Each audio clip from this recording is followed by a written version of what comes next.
అని కూడా ఉంది. కాశీ కాశీ అనగానే మనసులో వెలుగులు ప్రసరించాలి, విశ్వనాథుడి ఆలయం కనిపించాలి. కాశీ అనగానే వయ్యారంగా నెలవంకలాగా వంపులు తిరిగి ఉత్తరవాహిని అయినటువంటి గంగమ్మ కనపడాలి. ఆవిడ మన మనస్సులో మెదలాడాలి. కాశీ అనగానే 70కి పైగా ఉన్నటువంటి పవిత్రమైన ఘాట్లు మెదలాడాలి.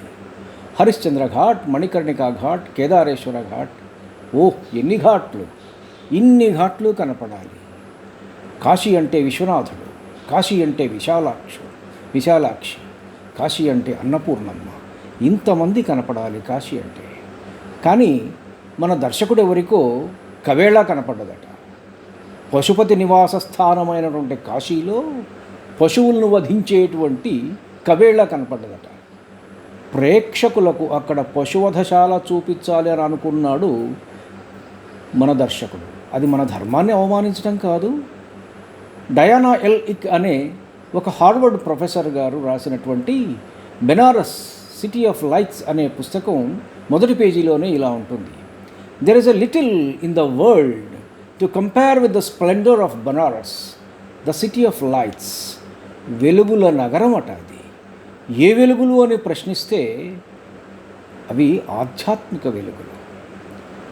మార్క్ ట్వైన్ ఇలా అంటాడు, Benaras is older than history, older than tradition, older even than legend, and looks twice as old as all of them put together.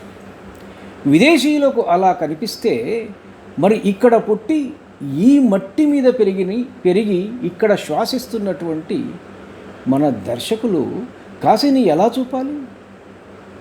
మన సంస్కృతి అంటే గౌరవం పెరిగేలా కదా చూపాల్సింది. ఇక బ్రాహ్మణుడు అనగానే మదిలో ఎవరు మెదలాలి? నుదుట విభూతి రేఖలతో, శిఖతో, తేజస్సు ఉట్టిపడే కళ్ళతో తరతరాల నుంచి వేదాధ్యయనం విడవకుండా చేస్తున్నటువంటి శ్రోత్రియుడు కనపడాలి. బ్రాహ్మణుడు లేకపోతే వేదం లేదు, ఈ దేశ సంస్కృతి లేదు. ఈ మాట నేను అనలేదు, మళ్ళా ఒక విదేశీయుడే అన్నాడు. ఆయన ఎవరో కాదు, max Muller. India what it can teaches అనే తన ఉపన్యాస సంకలనంలో ఇలా ఉంటుంది.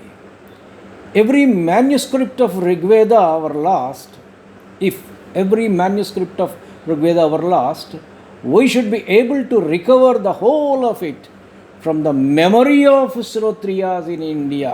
From the memory వాళ్ళ మెమొరీ నుంచి, వాళ్ళ జ్ఞాపక శక్తి నుంచి వాటిని తీసుకుంటాడట. అంతటి అసాధారణ ప్రజ్ఞావంతుడు బ్రాహ్మణుడు. అంతేగాని బ్రాహ్మణుడు రేపిస్ట్గానా చూపించేది? ప్రొజెక్షన్స్ అలా ఉండాలా? సినిమా అనేది ఒక దృశ్య మాధ్యమం. అది ఉన్నత భావాలు, ఉత్తమ విలువలు మనిషిలో ప్రేరేపించేదిగా ఉంటే సమాజానికి హితం. కాదు దేశాన్ని, సంస్కృతిని కించపరిచేలా, పరస్పర వైషమ్యాలు పుట్టించేలా ఒక ఎజెండాతో పనిచేస్తాం అని ఎవరైనా అంటే సమాజమే దానికి తగిన సమాధానం చెప్తుంది.